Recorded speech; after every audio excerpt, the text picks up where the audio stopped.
এবার এক পোল্টি মেরে নিজের পূর্বের কথা থেকে সরে এসে জেনজিদের প্রশংসায় ভাসালেন কঙ্গনা। ভারতীয় অভিনেত্রী ও বিজেপি সংসদ সদস্য কঙ্গনা রানাওয়াত জেনজি বা নতুন প্রজন্ম নিয়ে নিজের আগের অবস্থান থেকে সরে এসেছেন। একসময় জেনজিকে নর্দমার প্রজন্ম বলে কটাক্ষ করে বিতর্কের মুখে পড়লেও এবার তরুণদের দেশের চালিকা শক্তি ও বড় সম্পদ হিসেবে উল্লেখ করেছেন তিনি।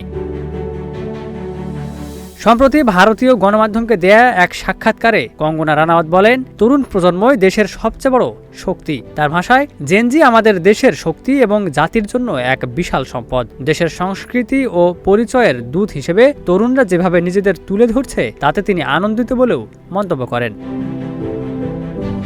এর আগে প্রধানমন্ত্রী নরেন্দ্র মোদীকে কেন্দ্র করে একটি বিক্ষোভ কর্মসূচিতে তরুণদের একাংশের আপত্তিকর মন্তব্য নিয়ে ক্ষোভ প্রকাশ করেছিলেন কঙ্গনা। ওই সময় তিনি জেনজিদের গাটার জেনারেশন বা নর্দমার প্রজন্ম বলে কটাক্ষ করেন। তরুণদের কিছু ভিডিওকে আবার তিনি বমি উদ্রেককারী বলেও মন্তব্য করেছিলেন সেই সময়। Desk report, news flash 71।